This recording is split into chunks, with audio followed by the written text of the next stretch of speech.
Show your face. Show your face, please. With sugar on top.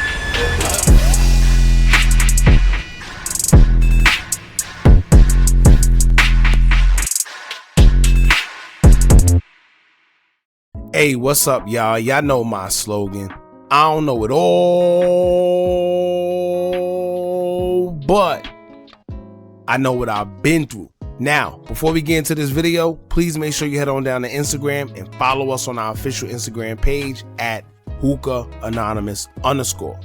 We're able to be a little more explicit, a little more uncensored, and share content freely without running the risk of having our channel terminated. So, once again, make sure you head on down to Instagram and follow us on our official Instagram page at Hookah Anonymous _. We're almost at 100,000 subscribers. So if you like this video, make sure you subscribe and hit that bell so you're notified every time we drop new content. Now let's get into what you guys came here to see. Now, more information have came out on the passing of Chief Keef and oblock affiliate T Slick, aka Left Eye. Now, yesterday we reported that T Slick lost his life. There wasn't much information or motive that detailed what actually happened. All we know is that he was shot and unalived, leaving his fans and close friends wondering what happened and posting tributes all over social media. Now, today we're going to do a little update on a little bit concerning the incident, and someone also reached out to us explaining that they have more information on the situation as well. It wasn't really too detailed, but to be honest with y'all, I don't know how, but this whole situation seems weird. I know y'all gonna say, Hookah, you always trying to find a conspiracy in something. Everything ain't a conspiracy, and y'all right. However, there are some cases where things just don't add up or make sense, and I feel like I always tell y'all, whenever you have to question something, then there's foul play involved. Because like I always tell y'all, the truth is one way, and if it's anything part of confusing, then it just ain't the truth.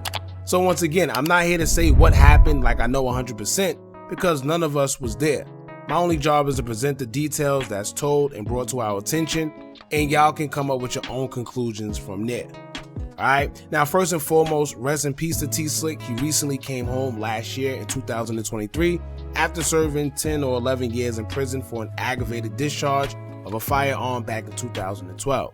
He was also related to other well-known drill figures such as GBE Capo and Duop of NLMB. Now, T Slick also welcomed the new baby into the world weeks ago and was looking forward to being a father.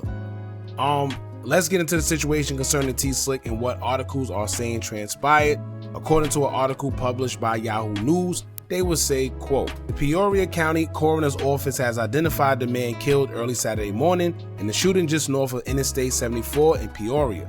Thomas Antoine, 30, of Peoria, was pronounced dead at 2:18 a.m. in the trauma room at OSF Healthcare St. Francis Medical Center after he was shot over an hour earlier in the 2100 block of North Gale Avenue. The coroner's office said that Antoine was unresponsive without any pulse or breathing when he arrived at St. Francis after the shooting. The Peoria Police Department said that officers found Antoine at the scene with an apparent gunshot wound in a vehicle that had been hit by gunfire. Both PPD and the coroner said that life-saving measures were undertaken in an attempt to save his life at the scene and at the hospital, but he eventually succumbed to his injuries. Now, what this does is clear up the rumors that T Slick was actually shot at a party.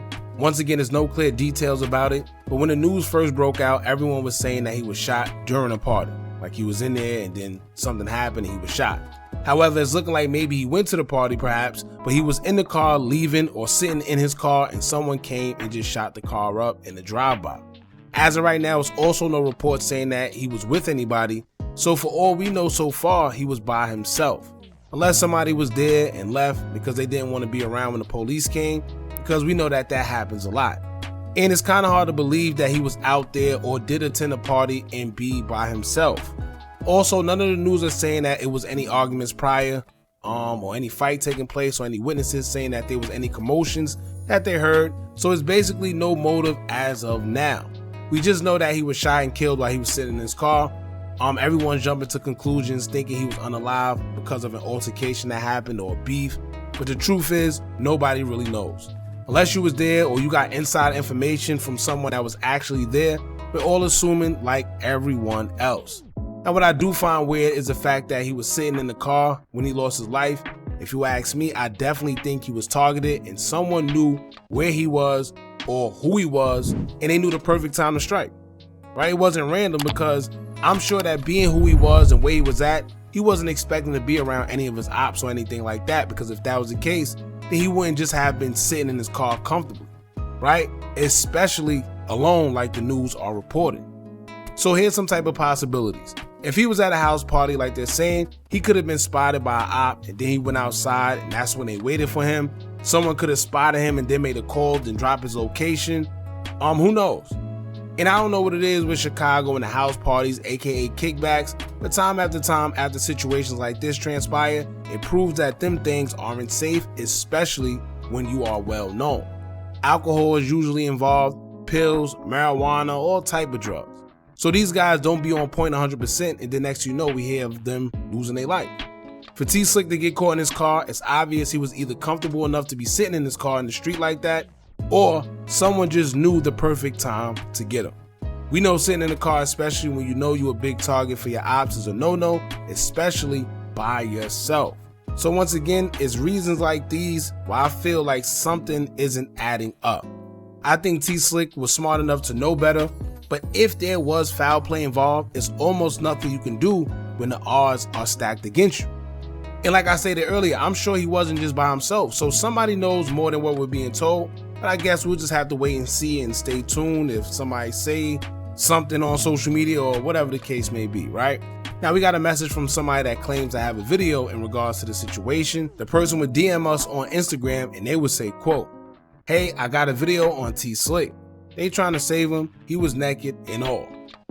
Now, I'm not going to post a video, of course, of something like that regardless. However, that just goes to prove that there were people there and possibly it was witnesses that seen what happened. Now, why he would be naked or whatever, I have no idea. But this is why I'm saying that whole situation so far from what we know is a little bit shaky. We don't know how many times he was shot. We don't know if it was someone who was in the car and left, or if it was just a regular drive-by, who knows? And like I stated earlier, it could have been a mixture of things. He could have been targeted, or he could have been at the wrong place, wrong time. But until we get more information, we really don't know. Now, aside from all that, it's an unfortunate situation. I know T Slick wasn't no saint. However, can you imagine doing 10 or 11 years in jail and getting out, only being able to enjoy your life for less than a year? You start thinking, well, damn, he was better off staying inside because at least he would have been alive. And it's sad to say, but that's the way things are playing out these days. These guys are more safer in jail than in the street. Then parole don't make it no better because they know that these guys got serious beef in the streets. And what do? They still force them to stay in Chicago, still force you to be in the environment, knowing the circumstance. I can guarantee that if he wasn't on parole and he was able to travel, T Slick would have definitely been with Chief Keef in Cali somewhere, not having to worry about things like this happening to him. And when you think about it, really take into consideration that it seemed like everyone that comes out on parole in the last year or two either gets rearrested or they lose their life. Right? 051 Kiddo, Tay Savage, and T Slick. All these guys done did long stretches in jail only to come home, go back to jail, or lose their life. All within 1 year. That's crazy. So I know that Chicago got their own guidelines just like everywhere else, but at some point they have to alter it or do something due to the way it's not being effective. Their way isn't helping these guys in no way, shape, or form. It's to the point, if I was in Chicago and they told me I could go home early and be on parole, or have to finish 5 to 6 more years and be completely free, I'll take the 5 to 6 years with no problem. Because at least I know I wouldn't have to be in Chicago against my will and risk losing my life. This man did 11 years and didn't even get to enjoy a full year of being free. Right? And let that be a lesson to the kids glorifying this lifestyle. Just know that when you live a certain way, there's no on and off button. No one cares that you got out the streets and now you're just trying to live your life the right way. In fact, some guys get even more envious and jealous that you left the life and now you shining, so that makes them want to get to you even more. So sometimes whatever actions you took in your past can definitely catch up to you in the future, whether you're still in the streets or not. Your ops ain't forget the pain that you caused them or their family, and they want revenge. No matter whether it's 5, 10, 20 years later, if they see an opportunity to get back, that's exactly what they're gonna do. So just be mindful of it when you out here running wild. On another note, y'all just let me know what y'all think about all this, man. Right now, that's all the information we have in regards to the situation. We know that T-Slick was shot while he was in his vehicle. We don't know whether he was the driver or the passenger, or if someone was with him or not, or they was dead and left. We don't know how many times he was shot, none of that. So like I said, I'm sure more info is going to come out, and as it do, we'll keep you guys updated. But as for now, don't forget to like, comment, share, and subscribe. Hit that bell so you're notified every time we drop new content. And remember, as long as you keep on watching, I'm going to keep on dropping. And I'm out.